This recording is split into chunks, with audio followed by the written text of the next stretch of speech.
Hey guys, it's story time once again, and today we're out on the farm. You know, farmers are essential for what we need to survive these days, and I'm blessed to have a very special guest here with me today. This is Brownie. Now, Brownie's a little scared right now, which goes along perfectly for the story that we're doing. But before I start the story, I want to give a special thank you to the King family and also to author Lauren Long for writing this amazing little book about friendship, Otis. Now, Otis is not the calf. Otis is the tractor. So here we go. There once was a friendly little tractor. His name was Otis. And every day Otis and his farmer worked together, taking care of the farm they called home. Otis liked to work.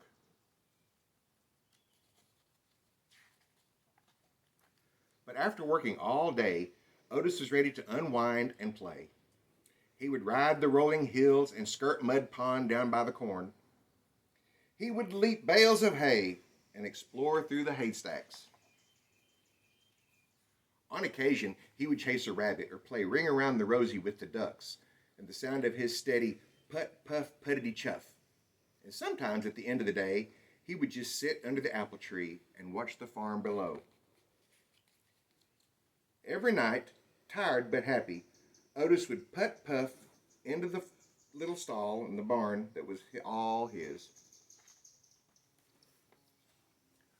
One night, when Otis was fast asleep, the farmer brought a beautiful baby calf into the barn. The calf bawled and bawled for her mother. But when the sleepy sound of the soft put, puff, puttity chuff came from the next stall, the scared little calf stopped bawling and drifted off to sleep. From that day on, the calf started following the little tractor everywhere he went. Put, puff, puttity chuff. She followed him over the rolling hills and down by Mud Pond.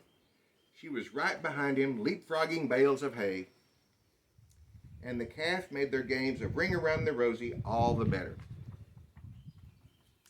Sometimes at the end of the day, the two of them would just sit together under the apple tree and watch the farm below. Otis loved his little calf, and the little calf loved Otis. Then one day, the farmer surprised everyone with a brand new yellow tractor. "Time to move out, Otis," the farmer said. He took Otis out of the little stall in the barn that had been all his and parked him behind the barn. Then he backed the big yellow tractor into the stall next to the little calf. But the little calf didn't like the big yellow tractor. He had a deep rumbling snore that shook the stall when he slept. Just like that. There was no one to purr the little calf gently to sleep. No one to spend her days with. And Otis could not even see his farm as the weeds began to cover his tires.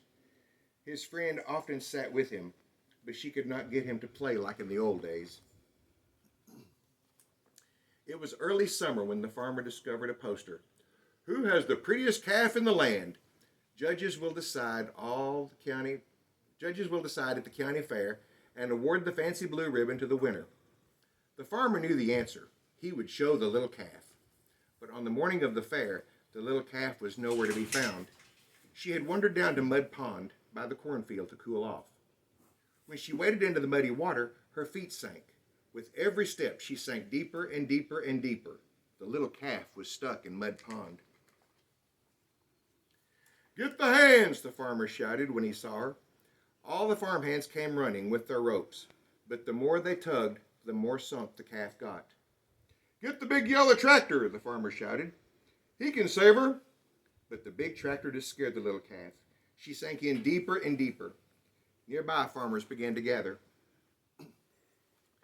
"Then call the fire chief Douglas and the fire truck!" the farmer shouted. "They can save our little calf!" But the side of the big red fire truck startled the little calf in even deeper. The farmer was fit to be tied. If the farm hands and the big tractor and even Fire Chief Douglas and his fire truck couldn't save the calf, who could? Suddenly, the little calf's ears perked up. Over the hum of the growing crowd, there came a faint sound off in the distance, a soft, rhythmic puff, purr, puttity chuff. The crowd turned and looked. The sound became louder. Put, puff, puttity chuff. And all at once, Put puffed from around the barn. He turned and head and straight saw Mud Pond. Otis puffed down the rolling hill and pulled right up next to the muddy water's edge. The calf heard her friend puttering purr and bawled. It was something like a hello.